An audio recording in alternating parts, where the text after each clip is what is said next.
আমার ছোট্ট সোনামণিরা, সিজারে হইছো কারা কারা দেখি? সিজারে, যে হুজুর আমি সিজারে পৃথিবীতে এসেছি, হাত তোলো। কয়েকজন হাত তুলছে, মাশাআল্লাহ, ঠিক আছে, অসুবিধা নেই, হাত নামাও। এটা একটা প্রাকৃতিক নিয়ম।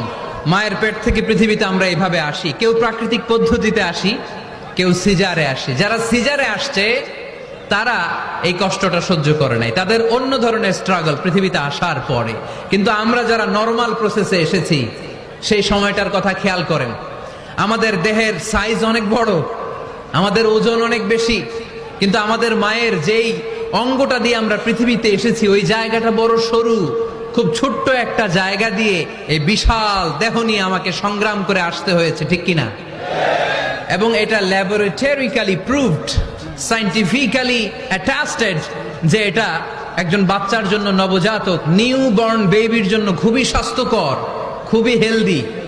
কারণ এই ছোট্ট জায়গাটা দিয়ে, মায়ের ওই ছোট্ট অঙ্গ দিয়ে আমরা যে পৃথিবীতে আসি, আমাদেরকে একটা চাপ সহ্য করতে হয়। ওই চাপের কারণে আমার নাকের ভেতরে, কানের ভেতরে যে ধরনের দূষিত গ্লিসারিন আছে, পদার্থ আছে, এগুলো সব বের হয়ে যায়। আর এই প্রচন্ড চাপটা আমাদের দেহটাকে কর্ম সহিষ্ণু হয়ে গড়ে তুলতে সাহায্য করে। কোন সুবহানাল্লাহ।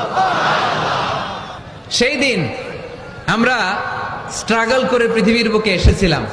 যেদিন মায়ের পেট থেকে যুদ্ধ করে আমাকে পৃথিবীতে আসতে হয়েছে, ওই দিন আমার কান ছিল? এখনকার মতো কানের শক্তি ছিল? এখন যে হাতে শক্তি, ওই শক্তি ছিল?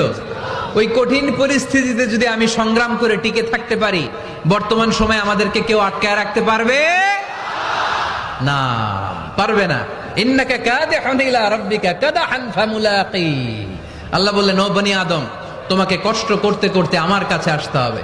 আবার আল্লাহ বললেন, লাকাদ খালাকনাল ইনসানা ফি কাবাদ।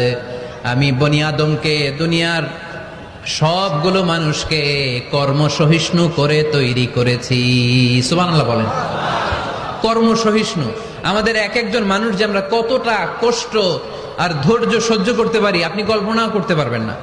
নর্মাল প্রসেসে আমাদের মা যেদিন আমাদেরকে ডেলিভারি দিয়েছিলেন, তখন আমাদের মা 57 ইউনিট প্লাস। সুস্থ মানুষ ব্যথা সহ্য করতে পারে 45 ইউনিট। কত ইউনিট? কিন্তু আমাদের মা যেদিন আমাদেরকে দুনিয়ার বুকে এনেছিলেন, সেদিন আমার মা, আপনার মা ব্যথা সহ্য করেছিল 57 ইউনিট প্লাস, 57 ইউনিটেরও বেশি। এই ব্যথাটা সাধারণ কোনো ব্যথা নয়।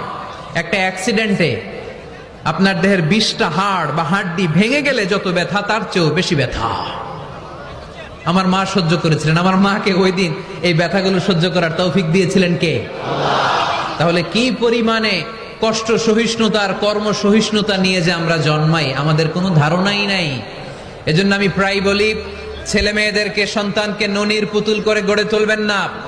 ছেলে মেয়েদেরকে কষ্ট সহিষ্ণু করে গড়ে তোলেন। প্রতিকূল পরিবেশে কি করে নিজের অস্তিত্ব জানান দিতে হয়, এমন করে আমরা আমাদের মুসলমান সন্তানদেরকে গড়ে তুলবো। চিল্লায় বলেন ঠিক কিনা?